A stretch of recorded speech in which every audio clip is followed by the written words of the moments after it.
have adopted 6 children, gifted with abilities far beyond the ordinary.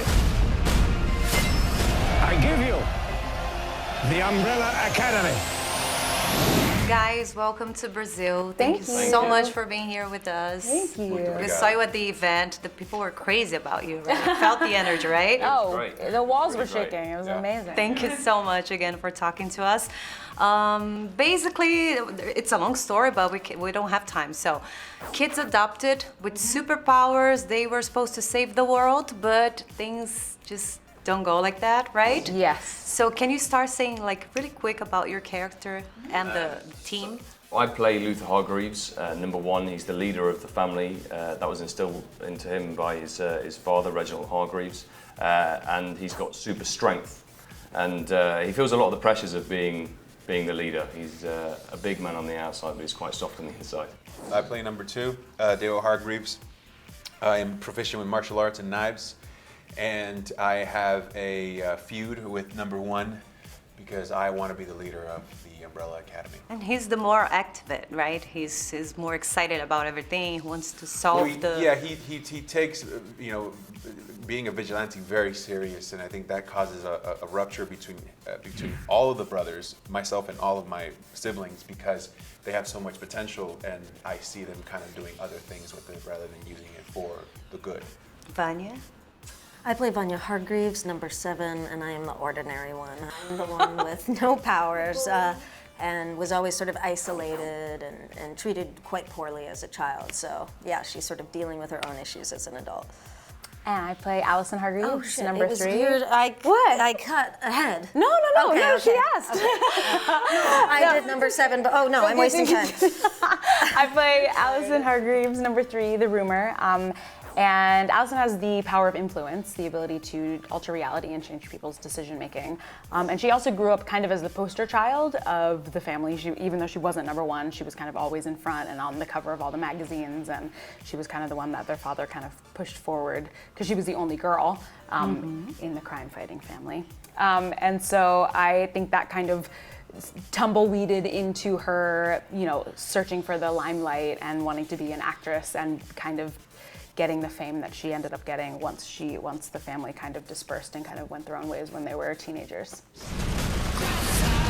We need the full force of the Academy. Bingo.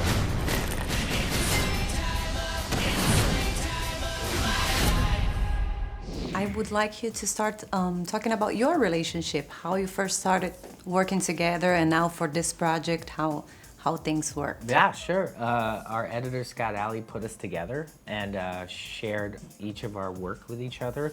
And then we met at a San Diego Comic-Con together and then just started working. When was that, like 2006 or 7? 2006, yeah, that's when we met. And that's when we started working on this project. And how does it feel, like 11 years later, having a series? Did you think of that back then? We didn't. We set out to make a really good comic, and in some ways we still do that. It's very cool that it's a series, and we're involved as co-executive producers, and we weigh in on a lot of stuff. But our goal is to still make a great comic. It was originally never intended to be anything else, and I think that's one of the beautiful things about our book. Where are you going with this? Wasn't it obvious, Klaus? He thinks one of us killed Dad. You do? How could you think that? And one interesting thing is that all the characters, they're supposed to be superheroes, but they're all like sometimes miserable and sad, and they don't get along, and they're trying to find themselves. Are we gonna see in this first season like a reconnection or something like that?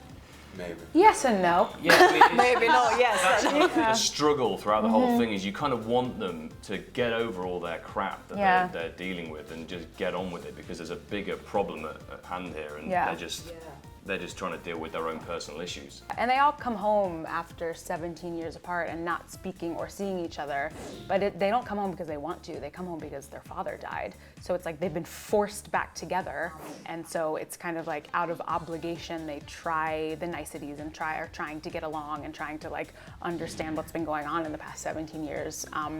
And then, that works and doesn't work.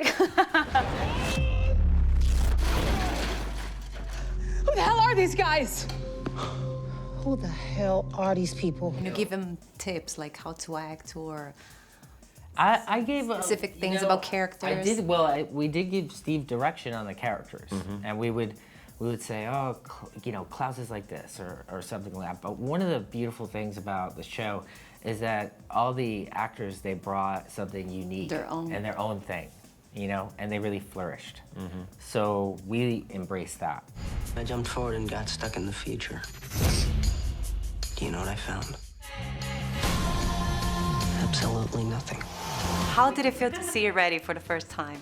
Crazy. Oh, amazing. So crazy, so exciting. Because there are so many elements that, obviously it deals with powers and supernatural elements that when you're shooting, you don't get to see those. So seeing those come to life after the editors and the soundtrack is great, by the way. It's been added. Yeah, so it's like to see it come full circle and to actually be a full thing is like such a crazy. They want to kill me, guys. We don't have any more No, time. no, Thank you it's okay. so much. Thank you. Thank you. They're like, Thank you.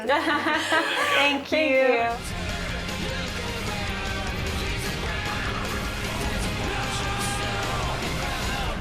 Get up, we're going. Where? Save the world. Oh, is that all?